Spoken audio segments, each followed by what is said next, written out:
Hi, everyone. This is Melanie Smith with the Business of Horses. We have a very exciting family here today that is close to our hearts. Kitty Platt, Becca Platt, Carter Platt are all here with us. First of all, we're celebrating fresh off of a win at the Super Stakes with LBR Hangem. He won, finally got his title down there. It was his turn, right? That's what I was like. It's his turn. We loved who we were co-champ with last time, but we were ready for him to be. Kind of got it all on his own. He wanted to get him all on his own. So, but Kenny, you had a phenomenal Friday, won 238,000 in the finals between the 4 and the 5-year-old, I think, or 4-year-old and the 5-6-year-old. Yep.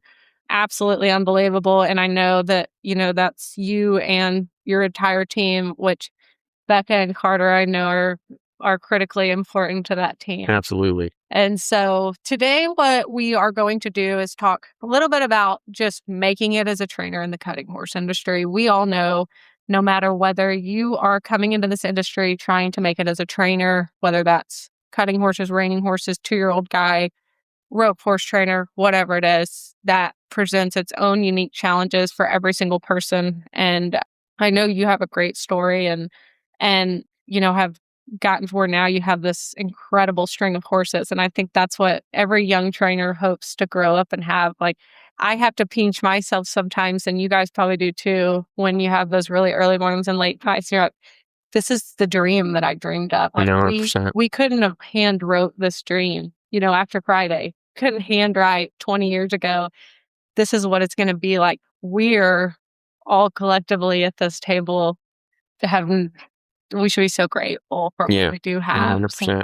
But I think, a young trainer looks at Kenny, you and your family and says, like, this is what I want. That's what I want to do one day. So I kind of want to walk through your career from the very beginning.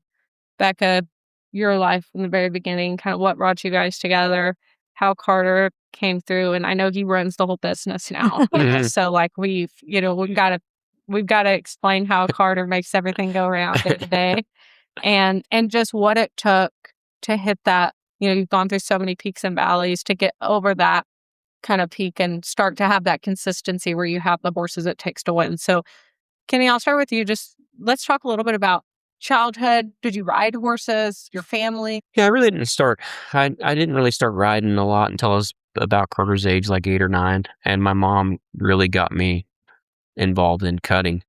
And I kind of got to I borrowed a horse. My mom borrowed a horse for me to start showing when I was about 8 or 9 years old, called Doc's Accident, who was originally trained by Larry Reeder and was kind of sitting around because he was sort of tied up in a kind of a funny deal, but he's tied up in like a court case kind of a deal. And my mom was, done great for herself, but really a person of very much normal means, and we didn't really have like the, hey, let's go buy a horse because you want to get started. It was kind of more borrow one. And she had a nice horse that she was getting started with too. And I really got to give her the majority of the credit, you know what I mean? Because without her, like I mean, because Carter's 8 years old, I was 9 years old, and I said I wanted to try to do this, and she could have gone about it like, till you really get serious, and she's like, no, like, here's a horse, got me set up with some lessons and stuff like that. And you in Colorado? Yeah. Okay. Yeah. So where were you raised at? In basically like Milliken, Fort Lupton, Plattville, Greeley, that area. And so who were you riding with at that time? Our neighbors had a couple of Australian guys working for them that had kind of been around cutting and ridden with Paul Hansman. And the main one is Andrew Lyons. Mm-hmm. And that's who I, basically would just go across the street and take some cutting lessons. And that's where that horse was, that Doc's Accident that I kind of got started riding was there and stuff like that. So we got to take that horse home and take care of it as kind of part of the deal. And I got to take lessons on him and stuff like that. So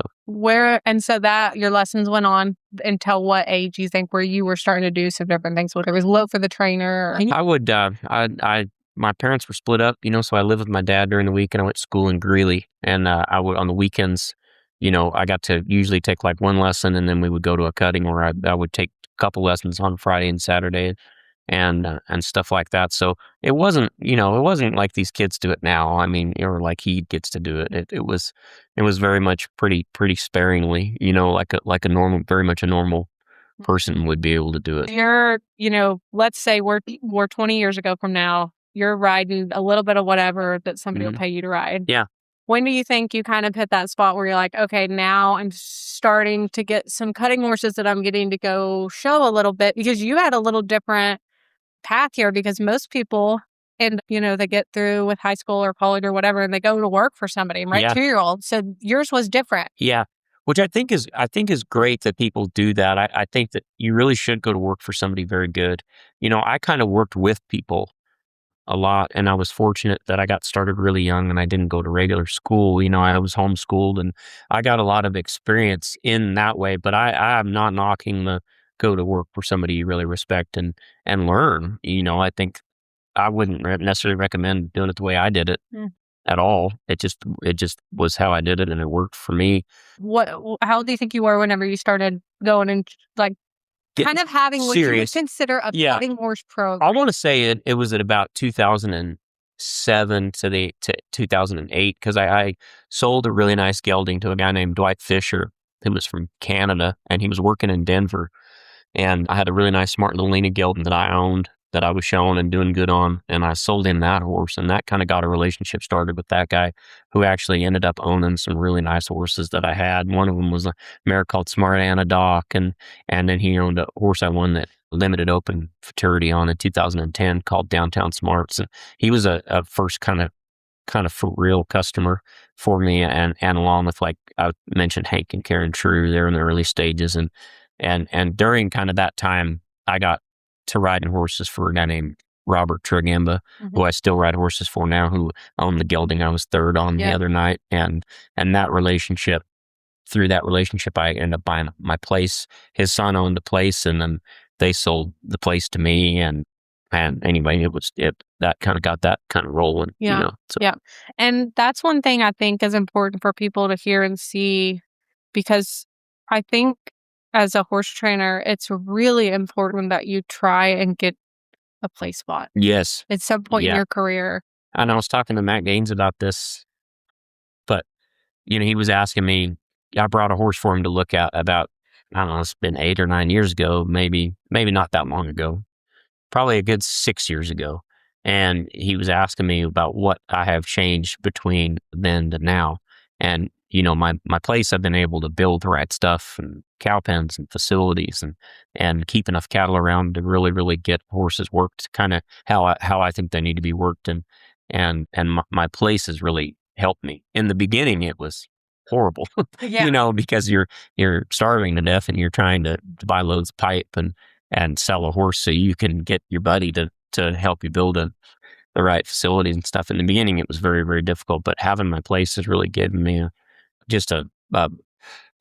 know what I mean? Somewhere to go back to that's home. That's yours. Yeah, and that somebody can't kick your ass out. And financially too, I think it just makes you, I'm sure there's no telling what it's worth now comparatively to what you paid for it, right? A lot more. Yeah. And so that gives you that cushion that is so important. And I don't care what anybody says. I think in your headspace, there's something to be said for that, knowing, just having that confidence that that, you do have a soft landing. If something were to happen, you've got an asset that can be sold, or, something you can get some equity out of. And okay, so now let's talk about, Becca, kind of how you grew up, and how you were involved in the horses, and then how that led you and Kenny to get together. How I met Kenny was Kenny's mom had some English horses, and she would come to this barn and take lessons. And so I met Paula first. And so I remember, and I'm older than Kenny, everybody knows that, but I remember seeing him ride, and I think at the time he did have some cutters that he and his mom owned, but I can't remember, it was something that I think his mom raised that he was starting. But I just remember thinking he was one of the most talented people around a horse I'd ever seen. And I'm pretty, I feel like I have a good eye for that, because I had a high standard for how I wanted horses handled, for how I did things. And I was amazed by the talent that I saw in him. And I just, so it's been a slow climb, but, I feel like we both started at the very Just for bottom. any young man listening, that women love cowboys. Always remember that. Always remember that. Always. Always. You could be a race car driver, a lot of other things, but women love cowboys. So how long have you guys been married for? Well, we got married in 2017 when before Carter was born, but we've been together. 9 years. But we've been together a lot longer. Yeah. Yeah. So, Nice. yeah. And so, okay, so then Carter comes along. Mm-hmm. We get the boss. He's born. Mm-hmm. Starts managing it. Yeah, just immediately. Yeah. If you want to know the key to success, it's Carter. Yeah, that's right. Yeah. Okay, so you guys are together. Clearly, let's just say we're in 2010. So what is that, 16 years ago? 2010, 2015, that kind of stage. Are you starting to go to some aged events at that point? Yeah, I got to go to some like ones that made sense. You know what I mean? Like around 2009 and 10, I was getting to where I had like a little string of some horses that. Who was the first year you went to the Idaho fraternity? I want to say that was in 2008. I was thinking that was kind of like one of the. Yeah, one of the because big. back in the time, at that time, the Idaho fraternity was a big event with tons of people. It was Canadians 103-year-olds. I remember that. Yeah, for a small fraternity. Yeah, was, I remember I got to go up there, and I only got to go up there because I was like, "Oh, we should go to that fraternity," before like social media and all that. And I'm like, it looks like it pays pretty good. And I had a really nice small fraternity horse that year, and some other horses, and yeah. So that was in 2008. How did you know though that if that's the first kind of age event? Yeah, like bigger age event too, like. What went through your mind that you said, okay, I'm ready to go? Like, did you feel prepared, or were you like, it just seems like the natural next step? Or? Yeah, I just think I don't know. I mean, I've kind of always paid attention enough, you know what I mean? And I think I looked at the results, and I saw there was a bunch of people there that were good the year before. And I had a small fraternity horse that cut pretty good, and I'd trained some other small fraternity horses along the way. And yeah, I had a couple, 2-3 pretty nice horses. And, honestly, you just went. I just went, and I've always kind of had that mentality of like, I mean, I'm not scared to just go try. Sure. You know what I mean? And that, yeah, I don't know. Some of those questions people have asked me just here recently, and they're like, "How did you?" I'm like, I had no idea. Well, where were Dwight Fisher on to go? Yeah. I got a customer wanted to go too, yeah. And it was kind of there was a lot of, I think, pride in those Canadians. Even though he was living in Denver, working in Denver, lots of Canadians would come to that show. Mm-hmm. And I think at the time it was kind of the spot to be for those, for people to come, from everywhere, especially Canada. And I think he's really the one that kind of encouraged Kenny to go. And so that was kind of our first person was like, well, let's. Had a pretty good sponsor. It's like when you go to dinner at a really nice restaurant, it's good to have a sponsor. Yeah. My people, there was an expectation there, but I'd trained some other horses, and you showed a lot. I mean, we would go to the worst. Yeah, we shows. would go to some pretty bad cuttings. So you showed a lot at this point. But like I want to say like when I'd won the limited open fraternity in 2010, I'd already won a couple $100,000, $200. The hard way. Yeah, $200 at a time, and yeah, I will say that like to like young people wanting to know if they're ready or not, like your preparation is key. Like, I mean, you need to go to some small shows, and you need to, get your ass handed to you by somebody you don't think is as good a hand as you. Yeah. And then figure out why that guy is beating you. Yeah. If you don't think he's as good as you, then why is he beating you? And figure the lowest part out, right? Like the lowest level. Like, and until you can really compete and win on the lowest level. Like a club cutting weekend show, small level. Yeah. Until you can figure out how to win on that level, then you get to go to the next level. It wasn't so much that you went and worked side by side with the trainer. It was more you knocked it out at the weekend shows. Yeah. Learning, going, watching cows, turning back, helping customers, whatever it may be. Yeah. And once you felt like you had some level of confidence there, and clearly your customer had confidence in you and the horses you were training, then it was time to take step one to the first stage event. Yeah. Yeah. I mean, I would say that's pretty accurate. Yeah. I had some customers that weren't necessarily easy to get along with, and they weren't really all that nice. And you got to go through that too, right? Like you got to have a customer tell you that they don't think you're good enough, and that they think you could do better, and that you're not as good as that other person, and to kind of make you be like, well, okay, So, so we had a podcast earlier this morning that will go on before this for 2-year-old programs. So some people are going to be listening to this and have already listened to the one about 2-year-old programs, but we talked in there a lot about customer expectations. Mhm. And one thing we got into that I thought was really interesting, and it's so true, is how many really incredible horse trainers we have that are such bad people persons, I guess is the Yeah. way to say it. Like they don't have good people skills. And Yeah. sometimes this just don't go hand in hand. Yeah. You have managed customers really well. I think you are really good at managing people. And how do you think, besides, or maybe that is the answer, you just figured it out. Did you learn to manage those expectations? How did you keep your confidence up while taking those? I wanted to be a winner, and I every step that I made with a customer was never trying to lift $1 off of them. It was trying to win. It was trying to get them to send that horse to the next cutting that I thought I could go do good at. It was trying to get them to buy me a better horse. And I mean, I've made deals upon deals, and I've lost money going to horse shows more times. I've sold saddles to enter horses. I've done all of that stuff. And I think the right people saw that in me and on me, that it wasn't really about the money. It is about the money. I mean, You have to make a living. you have to make a living, and I've had some great windfalls, but it's always come from that attitude of, I wanted to win, and I wasn't scared to leverage something for, maybe write a questionable check, looking in hindsight, Yeah. or do whatever it was to get to that step. And I think people, even like Don Ham sending me LBR Hangem, I think people saw that part of me, that I was really doing it for the love of doing this and wanting to win. And I think that weeded the people out that, Mhm. that, that whatever, Yeah. or that didn't believe in me. Like, Sure. and I've never been scared to just level with people and tell them the truth, whether it was what they really wanted to hear or not. And that has, I wouldn't say it's run people off, but it has made people go other places. But I've had people, I call it boomerang. I've had them come right back because they're like, well, at least this guy told me the truth. Horse may have not been good enough, but at least I knew because he told me. Or horse may not have been good enough, but this guy tried way harder than any of these other people to do Sure. to achieve success. And so, yeah, I don't know if that answered that question. Well, I think so. You brought up some things in there I want to talk about. And you said the boomerang effect. Mhm. We see that here. And Ty, for me, I used to take it so personal. If somebody Yeah. took their horses somewhere else or something, it's just like, I was just like, oh my gosh, what did we do wrong? Yeah. Like, what could we have done better? Like, I would lose sleep over it Yeah. at night. And I think as time goes on and you get more confidence in yourself and your program, it's no different with me versus you guys as horse trainers or us with a breeding program. Like, you get confidence in what you've got going.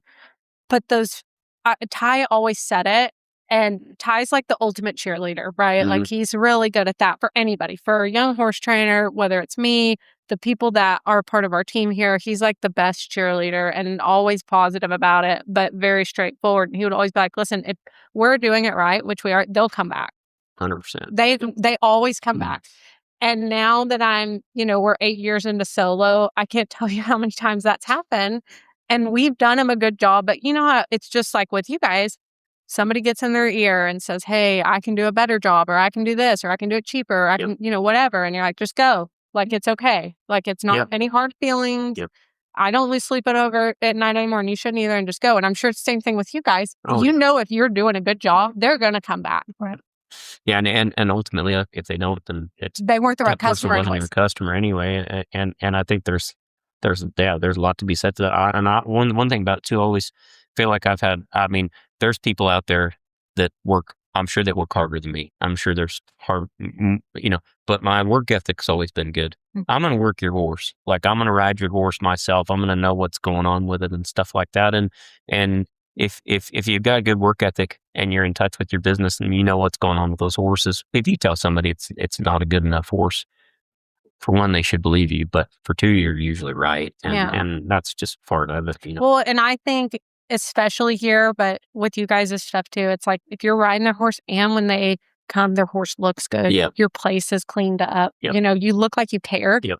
that matters Yeah. a lot to Oh. people. Paramount. I told a guy the other day, and he'll know who he is when he listens to this, but he was showing this horse, and, it didn't go very good, and he asked me what he should do differently, and I told him a variety of things, but one of them was to like get a haircut and get it, Get it together. yeah, because you look like you're at a junior rodeo. You know Yeah. what I mean? I'm For like, sure. And we're it not- matters. we're not going for that, and that's the same thing as what you're saying. You need to clean your place up, and things need to look sharp and good, and you don't have to have a fancy place. I mean, our place it's gotten fancy now, but it didn't start out that way. But between my wife and I and several other customers helping us fix it up, that it when I first got started, it was always well maintained and clean, but it wasn't, certainly wasn't this. Yeah. That's for sure. But Yeah.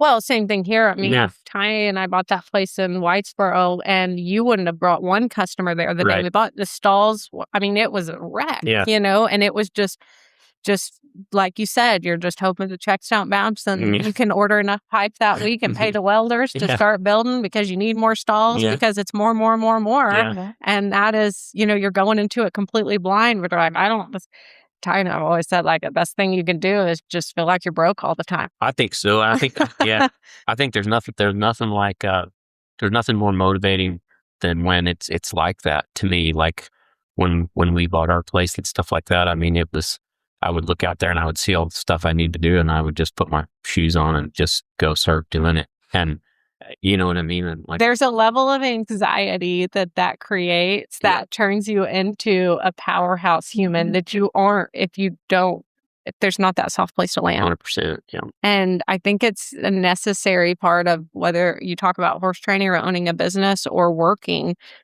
having a job that expects a lot of you. It creates a level of, maybe anxiety is not the right word, but that you're like, I better get this done. Yep. There's no backup plan. Yeah. And there's no clock. Safety net. Yeah.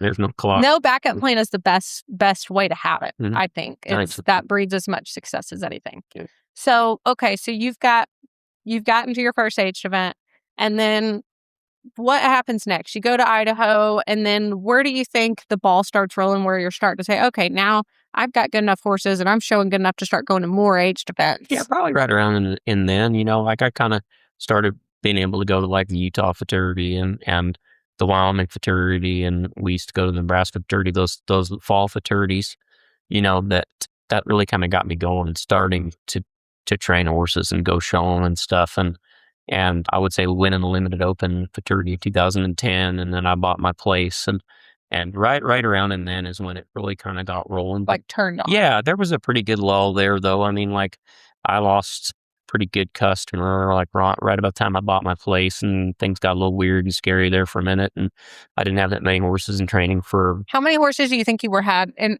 average in training at that time? Probably about 20 to 25. Yeah. Yep. And so one thing that I think a lot of people don't talk about, but I think is really important, and I think Becca does this, so this might be a Becca question, but the time and growth it takes on the back end to manage that business from, hey, we're just going to go show, to, hey, we got to get the customers to write the check, or we got to write the check for these entry fees, and we got to front. Now all of a sudden you've got to have enough money to front these fuel and shavings and stalls and expenses, and then now you're in a whole full-fledged business. And how did you guys figure out the financial side of it as far as a cash flow and billing and logistics perspective? I felt like you sweated it for a long time, because we bought our place from Bob Trigimba. He owner carried it, but the mortgage came off of that training delivery month.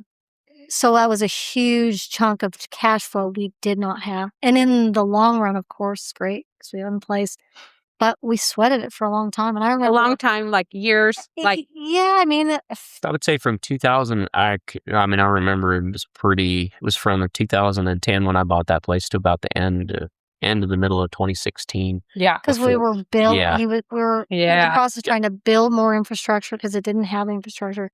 And it's no exaggeration, Kenny would sell anything on that place that wasn't cemented in there. I mean, he'd be out there taking pictures of the sheds that were left in, like panels, anything that was not attached. He was selling, which that I give Kenny a lot of credit in the fact that even if he has fear, he doesn't show it. Yeah. So Yeah. he's a risk taker where I'm not. And he's like, I will make this work. Yeah. So if I have to sell this whole load of panels to be able to buy a couple stalls or, and I remember when we built our bigger barn that has 18 stalls, it's no exaggeration. We had some stalls at Kenny's mom's that we had in our indoor that we'd used. So we owned ourselves, about 8 stalls. I'd say 8. And we put those in that big barn. We did the concrete, alleyway, the back wall, and we put those 8 stalls in. And as we could afford it, we would put 1 stall in at a time. That's so cool. And I mean, that's the God's honest truth. So And at one end of the barn, the stalls are older, and the other. but I mean, They're that's brand new. that's how it went. So that was our management of it, is that we just had to work within the limits of what we had, because we didn't have, besides Bob, who was a financial backer, but he still needed his money every month. Yeah. So I feel like we had to do it one painstaking step at a time.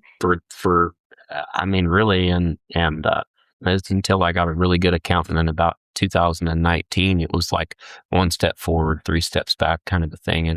And I was buying some horses in about 2016, 2017, because we'd struggled for so long. Like, I'd finally gotten a little bit of capital just from winning. Like, I won the Super Stakes in the Derby that year, and I had a little extra money. What horse was that you wanted? Mom Stylish Player, yeah. I want to talk about him when you're done with that. I would love to talk about him anytime.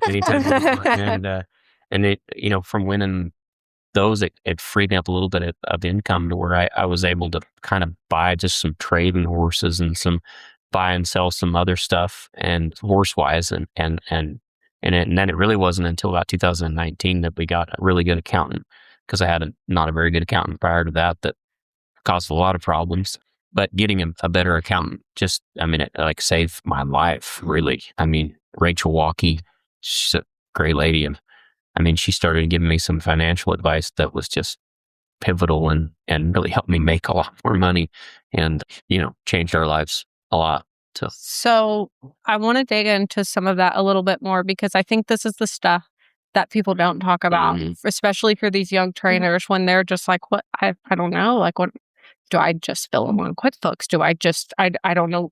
Like, I get one trainer, God bless his soul, sends me a handwritten 1-line bill every month. And I'm like, we gotta get it together. We're 2 good horse trying to be doing this, But it works for him. But I want you guys to tell us a little bit, like, if you could give the advice to somebody that is trying to start out with this. You talk about before you didn't have an accountant and then you hired one, and what was a bad accountant and what made this one a good one, and what do they do for you? Oh, okay. Well, when we hired Rachel, I had an accountant. And did they do your books every month? Or No. what did they do? They just did our yearly annual taxes. That's it. So Becca, you were handling the day-to-day, like, we have enough money to go to this first show, or you better sell Sal. Yeah, sell some stuff. And so for me, what it was like, I need, as a horse trainer, you need someone to sort you out. Yeah. It's that simple. Like, I don't have the time to do it. If I do have the time to do it, most time that is sleepy time. Yeah. So it's about the only time you get to rest. So I need someone to sort me out. And Beck was doing a great job billing people and stuff like that. But then on my accountant's end, he wasn't saying, hey, you need to buy a new pickup, or hey, you need to do this, or we need to write this off. I was basically, at the end of the year, I'd have $40,000 in my bank account, and he'd be telling me that I need to pay the government $60,000. And and it got me really, really bad behind. And because I had made some money and they weren't staying up with things, I had a tax lien for a lot of money, and that was very stressful. Because for those listening, if you do get behind on your taxes, for any horse trainers listening, the IRS can go into your account and just take $10,000. And they send you some mean letters. Man, and after they're done sending you those mean letters, they just go in there and take your money. And I had a little bit of that. I had a lot of that going on, and it wasn't like we were not doing it. No, we had this accountant, and I kept telling our accountant, I'm like, you are missing deductions of some sort. Something is wrong, for sure. Because, and when we hired Rachel, she found they had never depreciated a pile of that. Serious stuff that they missed, and she's like, Oh boy. So 2019 was probably an amazing year for you. I mean, when she It was like, was, well, yeah. you guys are And going to get a bunch of money back yeah, because your guy has missed so much stuff. oh my goodness. So it was, yeah. And that It was year a was hard like, time. it's funny how, you got to go through you got to suffer. Like, It's just part of it's it. just part of it. You but can't read yeah, a book yeah. or listen to this and just skip all those steps. Uh-huh. Maybe we can save you a couple of them, but Yeah. you just, You guys, suffering is part of yeah. it. That's what makes And I sold it a makes it horse. better. I sold a horse that year called, his name's My Pistol's Hot. Mhm. And I bought that horse the previous year. I think I paid As 12. a yearling. Yeah, that's bought him a yearling for $12,000, and I sold him for a lot more than that. Mhm. And right around that time, I got this accountant, and it was like, for the first time ever, like, I had some, and I mean, it wasn't a lot of money either. It wasn't like the new normal, which is everybody sells $1 million horse. Sure. But it was like some life-changing money for us, and gave me some breathing room, and it gave me some capital to buy some more horses and stuff. And I always tell people, I think I ended up netting 60,000 off of that, which sounds like nothing compared to how great a horse that horse is. But that 60,000 helped me make a couple $1 million, because For sure. I feel like that horse, without that and without my accountant and stuff, and it just allowed us to really get ahead. And it changed that time right in there. It changed my Changed life. Yeah. I mean, essentially it made it to where I got a lot better at this part of it too, at the showing part of it, and that, because I wasn't as stressed out. I remember I was at a show in 2000, and I was like maybe 2020 or 2021, and Adon, like, we're friends and stuff, and we visit a little bit here and there, but he comes over to me and he's like, "Hey, what? I gotta know." He's like, "Just something just different." And he's like, "What is it?" He's like, "There's something different. Something's working, or are you doing something?" I'm like, "Well, I just, for the first time, can afford to pay for like the RV lot, at Yeah. the horse show and stuff. And I'm not stressed out about doing good here to pay my bills. And I mean, that just makes all the difference in the world, and makes you like what you're doing a lot better, and makes things a lot easier." So, Yeah, so we kind of the same way in 2019 sold a stud, and that was really the first time we paid some real estate debt off, that, knowing what we know now, it was at like 2%. free money. Yeah. I was like, Free then I was money. just like, we need to meet that creek. And now I'm like, what? How dumb. That was the cheapest How money. dumb could it We were possibly just talking about be? this earlier today. We were talking about the bank loaning you money for even if it loans you at 6%, but it's something it's a piece of equipment that you can make a ton of money off Yeah. of. That's free money. I know. Yeah. We call that girl math. Yeah, right. Girl math, right. Yeah. We call it girl math here. Yeah. And so, yeah, I think in this horse deal, one thing I want to point out about what you guys said is, you said, well, I was finally able to get ahead in 2019. Well, I'm just making an assumption that one reason you were probably able to somewhat get ahead is because you didn't have a brand new 10-horse bloomer, a brand new big truck pulling it, and big shiny things everywhere that you were just monstrously in debt on. No. You had kind of lived within your means. You're going to have to get truck loans here and there, but you weren't trying to dig yourself out of a $1 million debt hole with 18% interest. And that's one thing that I think that I could have been just as guilty of as any horse trainer, is just like trying to keep up with the Jones. Like, you just are all the time trying to buy the bigger trailer, the better trailer, the bigger this, the better that, to try and look like you got it going on. Yep. But they don't really care what you drive up, and they want to see how much money you won. Yeah, and like you see, you have to have a safe rig and all that stuff. But I mean, I bought a new 10-horse trailer, but I mean, it was just a stock trailer with dividers in it. It was a 4-star, and I bought it in 2010. Still got it. Right. And I mean, you can power wash it and put your tires on it. It still looks pretty good. It's Everett Merritt's welded it back together, several times, and fixed dividers and done all the deal in it. But I still have it. The other, it is. It's a great trailer. Carter likes it. It's going to be Carter's first Yeah, trailer. I call it my battleship. Yeah. And then Great trailer. the other one that we had, a customer actually bought for me, and I was able to ride that trailer off, and that was Robert Trebemba. He bought me another really nice 10-horse Cimarron trailer, and I was riding 6-7 horses for him at that time, and I rode that trailer off, and no, I mean, it's the truth. I mean, you need to have something that's safe, that lets you get there, but it's not about keeping up with the Joneses, and ultimately it's about perfecting your craft. Yeah, and that's what allowed you, when you did have the opportunity to catch a breath and get ahead. It's what allowed you to get ahead. 100%, yeah. I think that was with us, the debt that we had was real estate. And I always say, like, real estate, that's probably fine. Unless you're buying it with 10, 12% interest or something, as long as you're being educated about it, you buy something, you're going to do well, generally speaking, on any kind of real estate purchase. But we got the same thing, sold a horse, was able to pay that off. And I didn't want to sell that horse. I was like, no, I don't want to sell this stud. I'm like, poured my life into him. And I just love, whatever. We're selling this horse. We're selling this horse. Okay. I don't care. Yeah. Like, we're partners, but I'm making an executive decision here, and sometimes I get outvoted. Sometimes he gets outvoted, and I let him outvote me on that one. And thank goodness I did, because that was like exactly what you said. We're like this, and it's fine. But like that is what allowed us to get there, to get over a hump, to start really building at so much faster of a level, which it sounds like that was kind of the same with you guys. And there is nothing that you can replace. I have to get up and hustle or I'm not going to feed my family. But also the comfort of knowing I can feed my family if I don't win at this horse show. Maybe if I don't win all year, we might have a problem. But I can go in with the confidence right here and take a few risks to try to win instead of just make the finals. Yeah. I just think that just that breath of air was pivotal. I don't even know that the thought crossed my mind of the other stuff, because I always, like my wife said, I just kind of go and do it. And so there wasn't that thought of, this may not work if this doesn't work. But for me, it just was like, finally, you know what I mean? And then that made me, I love what I do.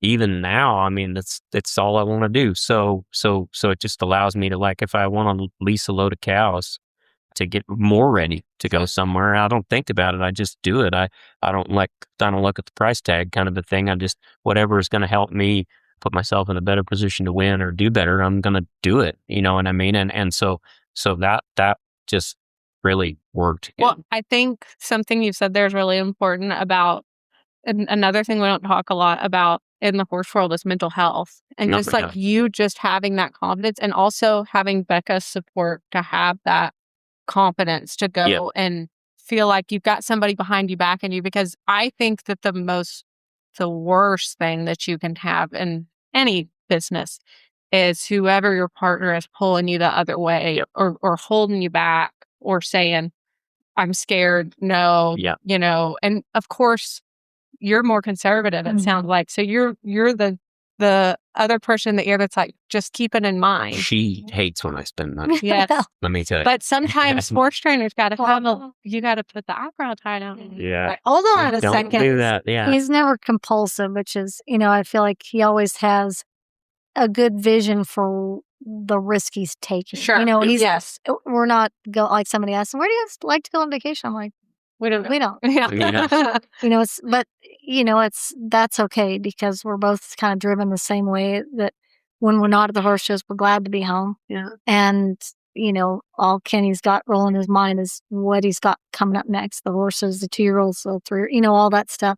And I'm driven the same way. Like that's, I'd rather have us at home where our livelihood is, and so I feel like in that respect, we mirror each other a lot. And so when we're talking about a young trainer, anybody that's in the trenches, that's in the grind, that's like, why am I not money? Like, my account stays the same every month. I feel like that's a thing that trainers get into. Like, I just am surviving, and I don't know what to do. I think what you said was getting the right accountant, and that person hopefully being enough of a horse person. They don't have to be, but enough of a horse person that they can help you get a set of books where you can say, like, hey, do you know that you're spending $200,000 a year on hay? Yeah. I know when we've tried to talk and help some horse traders before, we've been like, hey, your hay costs us way too high. Yep. Like, we can you don't have to ride any more horses. Let's just try and get your hay down and your shadings down, and not get lesser hay, but let's try to contract the hay. Yeah. And I think that is, like, for me, when I ask a young guy, I'm like, when they're talking about costs and stuff, or, how much they're not making any money, whatever they're talking about, I'm like, well, what are you giving for your hay? They're like, well, I give it, well, I don't really know. And I'm like, well, that's a good place. That's a problem, because, if you're giving $200 a ton for your hay, versus 350 a ton. I mean, that's the fastest money you're ever going to save. You know what I mean? For sure. Like you may have to feed 3x3s instead of small bales, Right. but if it saves you 200 a ton and you're feeding, 22 to 25 tons of hay a month, then that's a huge savings. And for you guys, and the cutting your cat, you plus the hay for your cattle. Yeah. And so I think what a lot of those guys have to understand is like, hey, we don't need to go to the local feed store to buy our hay.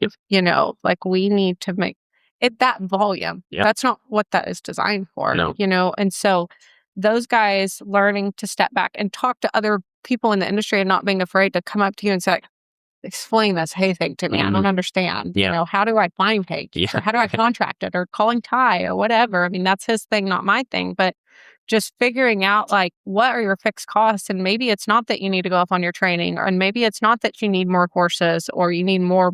Maybe we just need to look at what we've got and draw back. But you can't do that unless your books are right. Yeah. And so you've got to either have a Becca at home that is billing correctly. That's because that's important. Yes. And her having a relationship just like with us where I'm like, okay, I think the one time I texted you about something, I was like, hey, this, and you're like, oh yeah, it was just this. I'm like, oh, great, no problem. Send a check, all good. Yep. But having that support at home for somebody that can handle that, because I think if I would have called you, like, I have no way. You called the wrong department. Yeah, you're gonna have to call the other department. Yeah. And so if a horse trainer isn't married to somebody that's going to do that, then they've got to hire that out. And I think it's one thing is a lot of them try to do that themselves. And I think all of it is everything is so time consuming. And that's, I think, what Kenny said in the interview, one of his interviews the other day, was he feels like he has a great team to where his focus can be on his job versus, and he, you manage, like I tell you, hey, can you call our hay guy? We need more hay. Right. But so he manages the cow hay, that's that price and stuff. He manages that because he really is in tune with get people to learn to do what I am either not good enough or don't have enough time to do. And just like with you saying that and knowing yourself and knowing like, because I tell people, I'm like, if we're not trying to cut hay costs, I'm like, ride one more horse a month and pay somebody to do your books. Yeah, that right there. You know what I mean? Like that's what it costs. Is basically one horse, ride one extra horse a day, pull that off your plate, get it done right, and let somebody else do it. Like that is what you should do. Yeah. And also, if you're spending 2 hours a night on it and stressing about it, it's like that's not a good use of your time. Right. So I think, and there is people out there that will do it. And I think that was something that I didn't really know as much as I'm like, who's going to do? Yeah, you think it's impossible, but there is people that is what they do, and they're good at it and they like it. Yeah, it's like people ask me, they're like, "Are you pretty mechanical savvy?" Yeah, I am, but I'm not a mechanic. so this is gonna go to them because anyway. I would agree. Yeah, I think, and that's not to say that in the early stages when you're riding 3 horses, you need a full-fledged accountant, right? Like, yeah, I think it's important for you to grind through some of that so you also understand how it works and you understand, how to do it, even if it's just you by yourself as a horse trainer. But there definitely comes that point when you're like, okay, it's time. Time to grow out of a handwritten invoice. Exactly. Yeah, it's time to grow out of that. Now it's time to grow out of billing for me every month. Now it's time to go into, I've got an accountant, they do the billing every month, they send me a P&L at the end of the month, whatever. And I kind of understand at any given time where I'm at. So, okay, so we'll move on from the money management, all of that. I want to talk about Mom Stylish Player. Man, he's the OG. Yeah. That's how anytime I heard Kenny Platt, it was Mom Stylish Player. He just taught me how to win. You know what I mean? I bought that horse kind of because I liked those horses, like that mare that he's out of was just kind of a famous mare. And I loved some of those other ones, like Tim Smith had My List Babe and Card Trick. I always liked him. He was always just a big, cool looking stud. And I almost bought that horse as a yearling, but he was so small. I mean, he was the size of like a weanling. He sold for like $8,500. I wouldn't let my wife would not let me buy that. We had to put together $10,000. Kenny's going to buy a yearling to bring back, sells a 2-year-old. Yeah.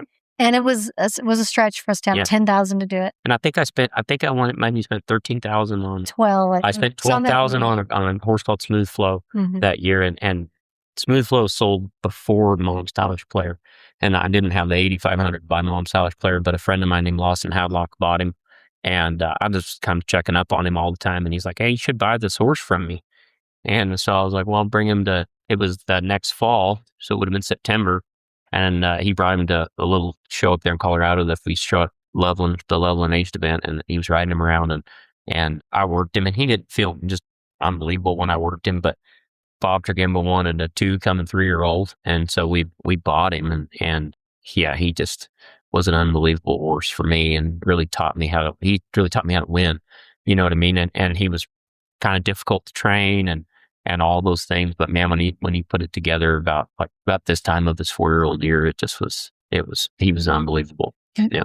Do you think those horses that are like that are maybe a little tougher to train, are the ones that rise to the top?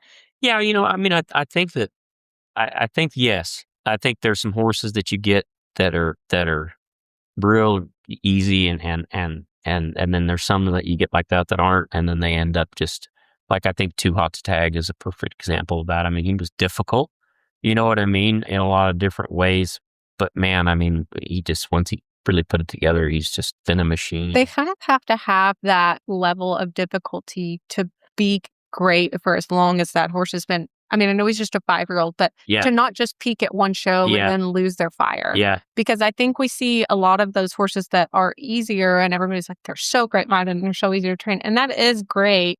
But, you see those horses peak early in their 4-year-old year, and then they really just kind of lose some of their brightness, and they're non-pro amateur horses, and they just don't keep that eyes bugged out grit thing. Yeah. And it takes that now at the level you show. I agree. There's degrees of separation, from good to great now. They're like, and that's to say too that those second tier horses, almost as I would call them, that maybe can still win at the open level, but they're still great horses in their own right, because 99% of people can't ride those Too Hot to Tag. 100%. They can't manage or ride them. Yeah. And so we, people like me get to watch on the sidelines of those kind of great horses and see you manage and ride them and win and make them do these amazing things that just are freaky cool. Yeah. But me, I'm not going to get on him and replicate that, like that is something that somebody that does it all day, every day is. And so point being that these other horses still have such an important place for the non-pros and amateurs. Oh yeah. But I think it is interesting what you said there, Too Hot to Tag. Well, those horses weren't the ones that you spent the least amount of time on. Oh man, when people talk about tough too, like those horses were a little more difficult because of the fact that they wanted to do it so bad. You know what I mean? Or like LBR Hangem, where that's all they want to do is that. So that's where when people talk about them being tough or whatever, I would say that, toughness is more like, hey, not yet. Easy. Like there's times I'll work those horses, or even I had a really nice gelding named Dr. Suresh, and you could not put your hand down when you were working him on the first cow because he was trying to squeal and just scatter and splatter everywhere. Like, you know what I mean? You had to keep him up like a pit bull on a chain. And so that's the toughness. I guess that's the tough part about those horses, is managing that part of it. I think tough horses to train are the ones that don't really want to do it. Those are the toughest, because that's what you think. Yeah, because that's fair. Then you're kind of kicking and begging and praying, and that part of it. I think those horses are very difficult. The ones like Mom Stylish Player and that, they just took more time, took a lot more effort, took that just knowing that, hey, this horse is going to be great. You just have to get to that spot. You have to channel the greatness. Yeah, I got to get to that spot. I think that's so cool to hear you say it like that, because I think that's a great point. Like, there is a lot of amateur and non-pro horses that are just good war horses. They don't wake up to cut every day, but they're just good horses. They wake up to cut, they do their jobs, and we appreciate it, giving them their bag of cookies afterwards. Yeah. They're great. And then there's some that, of course, don't make because they just don't want to do it. Yeah. They might be out of the futurity champion by the futurity champ, and they were born with the love for it in their hearts, And then you have this top tier level that I'm just going to venture out there and say, it sounds like you haven't had to try to make those horses cut.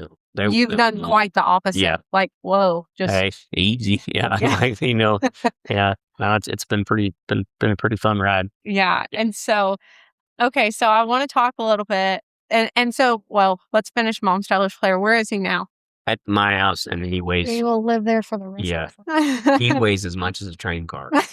He's a big old, but he he lives in the bottom where he's always lived. He will never get outside. He gets turned out with Carter's first little pony, and they're buds, and they, and I still ride him and exercise him.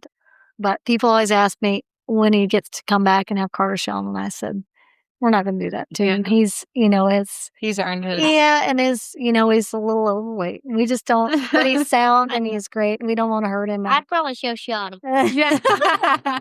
We talked about shotting in the other day. But Mom says Flair, he is really, he was a turning point of a horse, his level.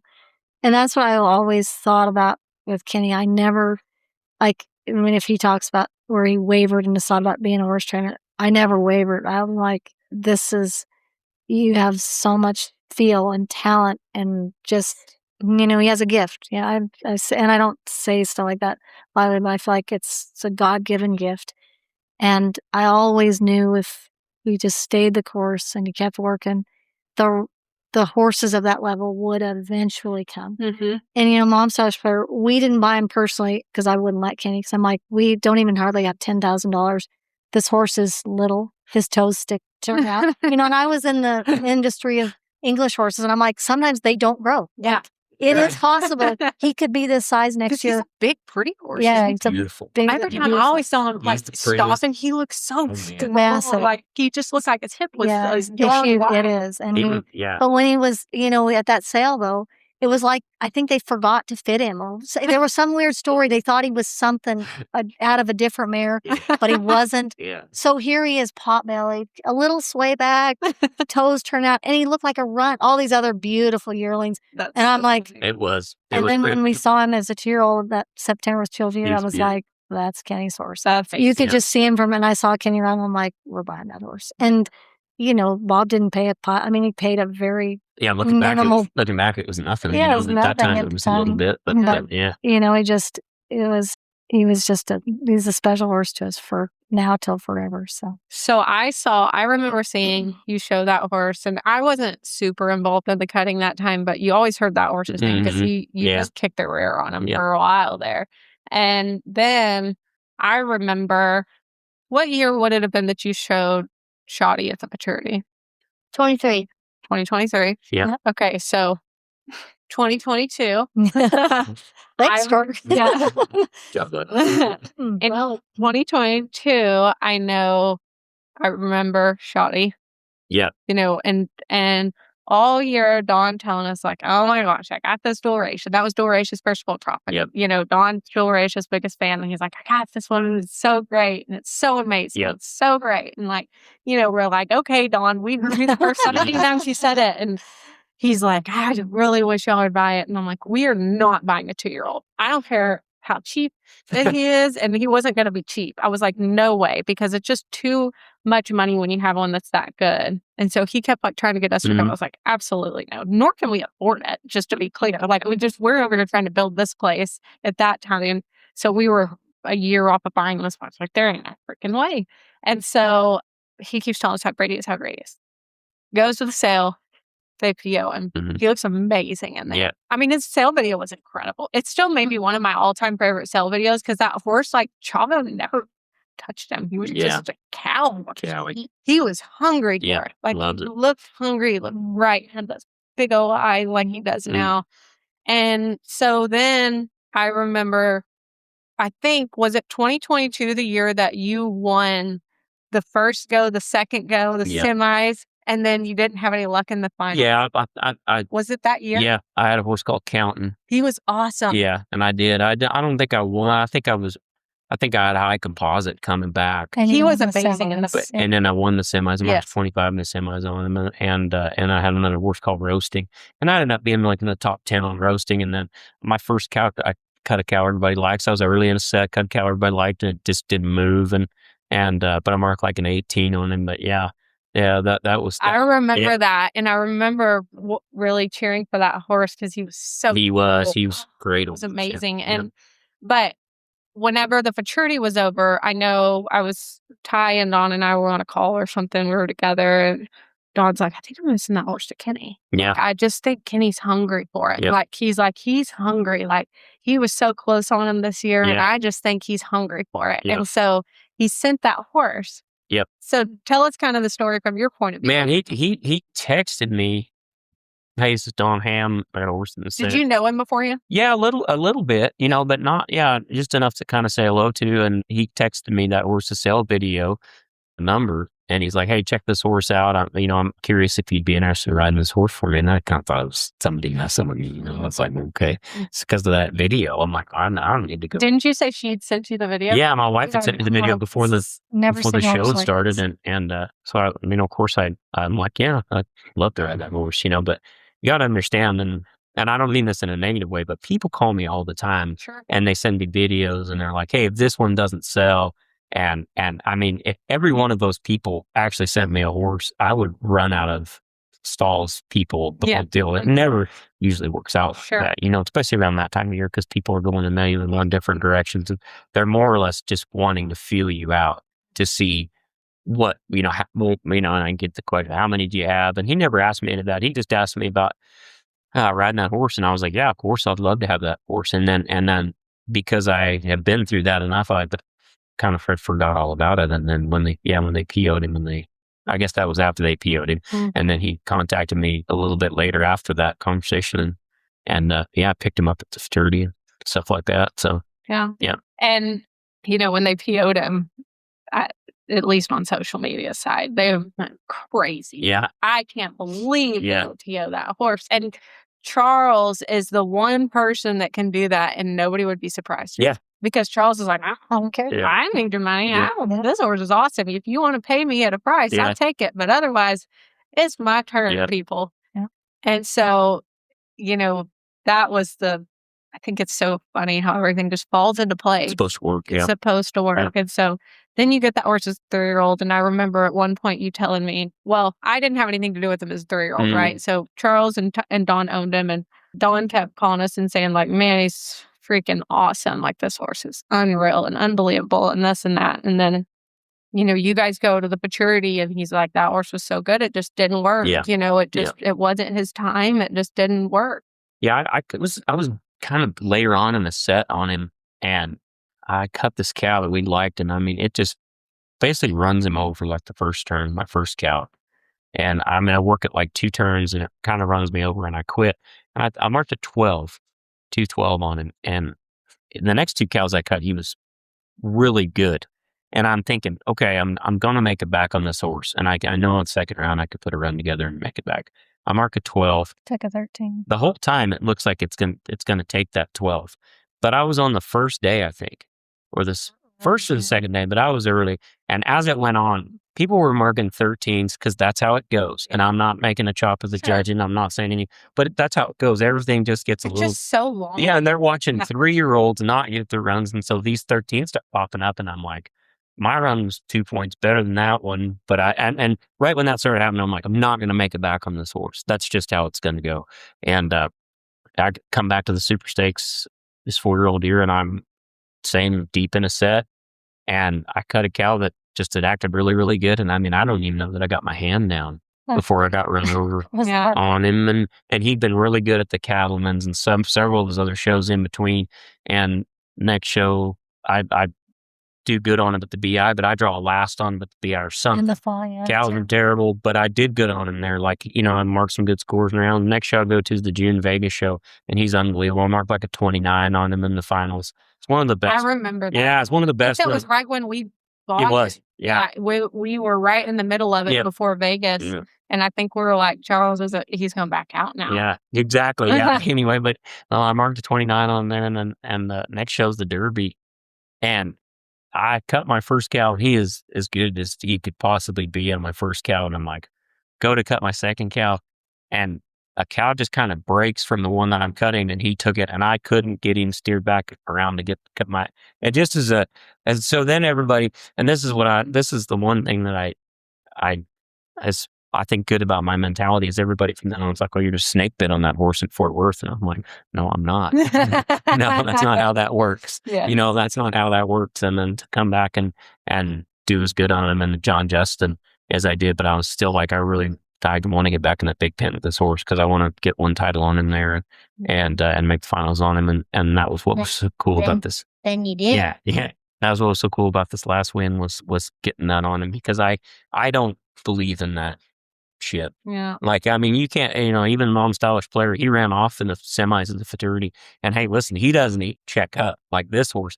I hit one stop and one turn to the left, and that was it. And I've got my hand down, and the cow breaks and runs up the hill, and this horse sells out. Oh my God. And everybody's like, Well, not to cut you off, sir, but I think that's just because of the fact that we didn't know that we had to put earplugs in it. yeah, man, could have been, Mom got could have those been that. earplugs out after But the rain. That's but great. after that, everybody has their theory, and they're like, the old school theory is that if a horse runs off in Fort Worth, it just keeps running That's off. what Kenny told me. I said, Yeah. I said, I Yeah. don't like that. I remember theory. thinking that night, and people were kind of saying that, that's just, I'm not thinking, that's not how it's going to go. Like, I'm not ready for that to be like the final fate. You know what I mean? Like, anyway. In that first round, though, Yeah, at they the were Super wrong. Stakes on Mom's House Player, I just kept thinking, turn every time. Yeah. And then he marked a 26 in the first round on Mom's House Player. And it was just like a sigh of relief. That's just like Shoddy last year at the Super Stakes when he marked that 26 in the first round. And I remember talking to Marie, and we were just getting to know Marie. And I'm like, this is the first time he advanced from the first round. And she's like, what? I'm like, we've just had, just the dumbest things happen. So just to have that, Yeah. that it's, Well, and that's a relief. I remember at some point you telling me a story about, and it was probably after these hiccups at the Fort Worth, and you got on him one day and you said, look, buddy, you're all I got and I'm all you got. Yeah. So Yeah. we're going to have to figure this out. Yeah. And I thought that was funny, to just that. And that's the truth. Sometimes you just got to get your mind right. Yeah. And not that it wasn't, but you got to get your mind right and make sure that it's your job as a horse trainer to make sure that horse's mind is right. 100%. And get with them. I call it getting with them. You know what I mean? And when you have a great horse or even a good horse and you get with them, it's going to work out a lot better. You know what I mean? And I think I want to talk a little bit about, we've talked about customers and their expectations, and having Dawn there through that 4-year-old year to give you the space to do your thing without you feeling, maybe you still did feel that pressure. I mean, of course you did, but yeah, I think I feel pressure in different ways. I mean, I just don't want to let people down that are invested in me. You know what I mean? I'm like we were talking about earlier, like I think people, they know that I'm entered up, that I want to win and I want to do good. And I don't ever want them thinking anything but that. I don't want them ever thinking that it's not on my mind to do good. And Don was always awesome like that. Like he never wavered in that part of it. And that horse would show glimpses of those other prior shows. And Sure. I had some really good runs on him, and that helped a lot. But yeah, I mean, he's the reason I got that horse. And to me, I didn't take that lightly. You know what I mean? There was a lot of other people that had won a lot more than me that could have got him, and they didn't, and I got him. And I think that's the pressure I felt, was I don't want to let him down right here. Yeah. You know what I mean? And so. Yeah. One thing I was thinking about earlier is you said, no different than that, or the point in time where you said you sold the hottish. Mm-hmm. My stuff. pistol's hot, yeah. You went and reinvested that money right back into what you were doing and made it multiply. Yeah. And that is so important to get to staying ahead. Yeah. Right. So like you did kind of get ahead when you were seventh in the maturity, not in the way that you did in 2020 or 2019 when you sold that stud, but those are the steps that, like, when you get that opportunity, you've got to take it and make the most of those little steps that can push you to the next level. Yeah, I call it doubling down. Yes, and that's exactly right. Something goes good, you really kind of need to double down. I mean, within reason. Like, you don't mean to be an idiot. Right. But if you know your business and you're taking a strong interest in your business, you're not going to make bad decisions by buying back in or doubling down on things. And I think a lot of people too think like, oh, they listen to all this stuff and I need to, invest my money in this or that. Well, for a long time, the best money you can invest is in yourself. Yeah. Why would you not bet on yourself? Why are you going to go bet on the stock market or bet on even $10,000? It's not going to change your life. Our accountant told us that I was talking about, money at the end of the year, what we do, and we were talking about retirement fund, so that what's the best tax benefits we could. And she looked through all of it and she said, you know what Kenny needs to do? And I'm like, getting ready for this. She's like, tell him to take that money and put it into a horse that he can make more money on, because she said that's his business. That's what he knows the best. And the return is going to be better that way than if you put it into some IRA. She said, and she told me that. She's like, that's Kenny's business and that's what he is so good at. Do that. And, she understands the business. She understands, the agricultural business. And she was very, and I always will just pose those questions to her. We're calling her like, okay, Rachel, tell us this, tell us that, direct us here. And I remember that's what she said. She's like, he needs to keep investing in himself because that's his business. That's how he's, just step by step kind of inched along and gotten ahead little by little. And she said, tell him to take that money and make it more money. Mhm. And so I think that, it's like you said, it's what you know. At this age, like at all of this stage in our life, I think it's the best place you can put your money. Right. If you could max out your IRA as far as what you get in it tax-free, which is Right. not a lot. Right. You can put a little bit in it every year tax-free, and there's nothing wrong with that. Right. It's probably an okay plan, but getting $100,000 ahead on a horse and putting that in the stock market, I think that's a bad idea for me. Yeah. why? Yeah. We know what we can do if we have the right horses and we can insure those horses. And it could go bad, but stock market could too. Yep. And, so when you think, of the future for you guys and like, what is your next goal? My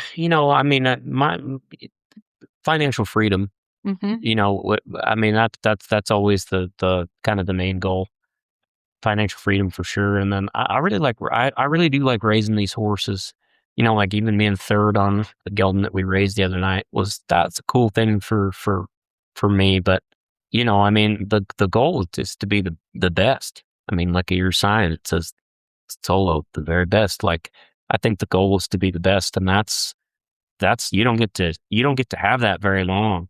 You know what I mean? And it's usually, when you're at the top, then you just get knocked back down again, and you're just, I think, but that's the goal for me. And everybody will be like, they'll hear this and go, oh yeah, you are. Well, no, because there's still people that have born more than me. Sure. There's still people that have probably a better 3-year-old than I have, maybe. There's always that level of competition, and yet staying at the top of my game is Staying is sometimes harder than getting there. That's like Mike Tyson used to say, the hardest part about being a champ is not being a champ, it's staying the champ, and that's very difficult. And it's hard to, when you start climbing and getting at the top, you lose a lot of the cheerleaders you had on the way up. Oh yeah.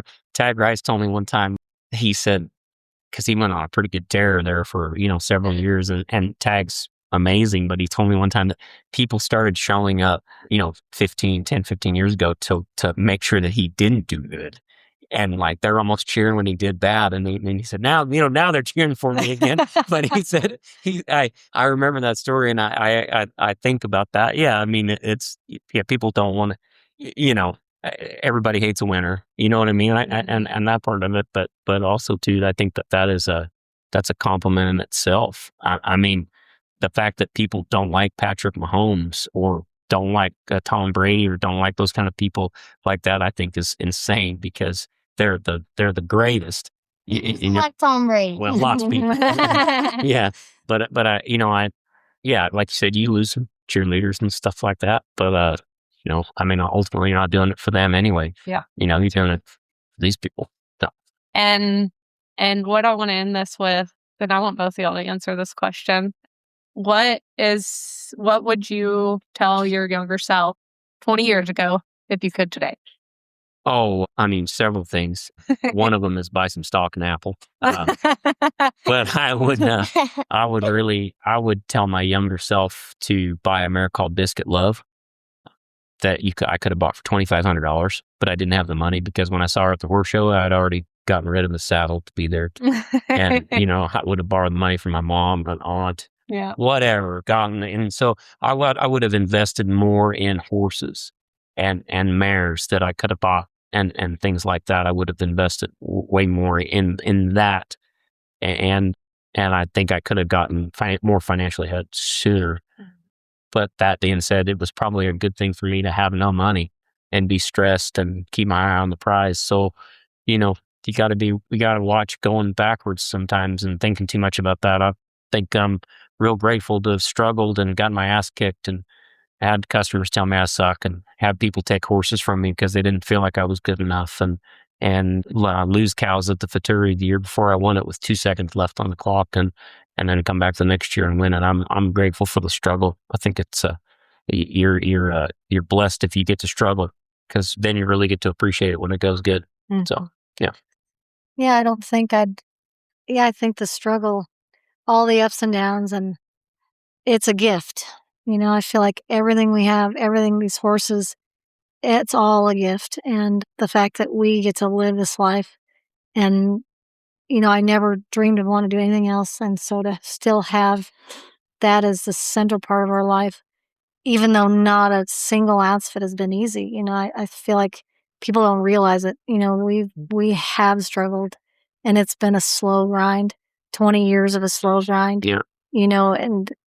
but yeah, we wouldn't change one part of it. I don't think, it's just been a fantastic ride. We're going to keep plugging, but that's what it's not. It's not. No, it's like people talk about, just kind of act like it's just all there, and it's like no, it's every day. It's another day. I feel like Kenny does not rest. Like he's out there. We're here through the rest of this week because Carter's going to show him the circuit finals on the weekend, and we've run 3 trailers back and forth to Colorado to get all the 3-year-olds here because if someone were at home, Kenny'd be fretting about the fact that he's missing time on his next set of horses. So I just feel like the grind's not over. The hardship isn't over. You just, you can't necessarily look too far ahead. You just have to, sometimes you just take it day by day. But I feel like that's kind of the beauty of it. We just have enjoyed every ounce of the struggle, and it's a great thing to be, to have the horses we have. It's just been a blessing from the very get-go to now. We've had some, even if they aren't famous horses, we've had some special horses all along the way that have just kind of kept, it's like they just kind of kept Kenny reaching. Like Yes. we have an old mare for Hank and Karen True. She's 21 or 22 now. And she was one of kind of the first, original sets of horses that came to Kenny.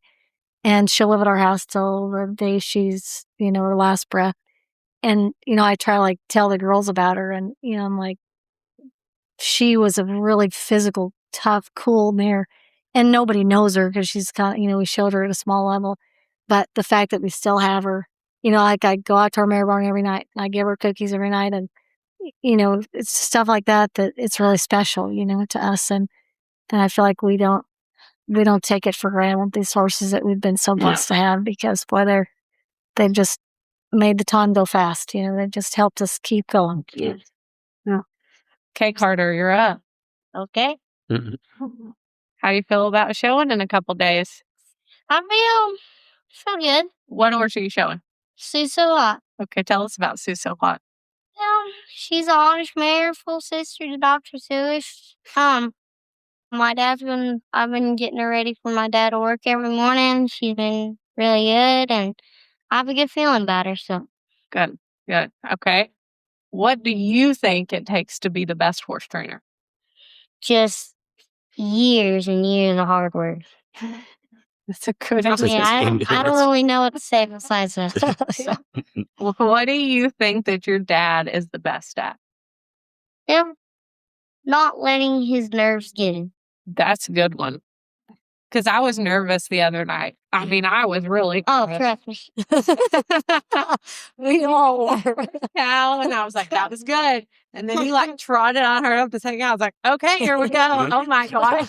That was a fast cut. Kenny's just like, boom, hand down, let's go. Well, I just, I don't really know how to say it. Trust me, I get nervous too. I probably get more nervous when, he's in the finals than when I am. What do you think makes Shoddy so special? He's just, I don't even know. He just is, he's something you don't get often. Something that doesn't come often. Like horses like him, animals like him, they don't come often. So grateful for him. we can't take it for granted. So that's right. That's exactly right. We can't take it for granted. And I'm very curious about your answer to this. What do you want to be when you grow up? Cutter. Okay, I figured. I just had to ask. Well, thank you guys so much for coming on today. Thanks for You guys have a great story, and hopefully this gives some insight, to people that are trying to get in the business, whether it's they're trying to become a horse trainer or go to work at a breeding facility, or it can apply to whether you want to own your own business or you're going to work for somebody, whatever it comes out to. Just I think the principles here are all the same. And so thank you guys for your time. Absolutely. Thank you for taking such great care of Shouty and riding him and loving him like he's yours. Thanks for the opportunity. We feel very lucky to have had all of this work out for you guys to be his people. And we're going to do the best we can to be the best stewards of his breeding career and try to make sure that he has every chance to become the sire that we think that he is. So we're excited about the ride, and I'm sure we'll have you guys on again one day whenever Carter wins the maturity on his 3-year-old. That's what the shot is. Baby. Yeah, that's right. We're breeding some right now just for you. So when Carter wins the maturity on a 3-year-old, we'll be sitting right back here and talking about how great Shotty was and the fun stories that come with the 3-year-old he wins the maturity on. So we're excited and looking forward to it. And thanks again for coming on, guys. Thanks for having us. Thank you. Thank you.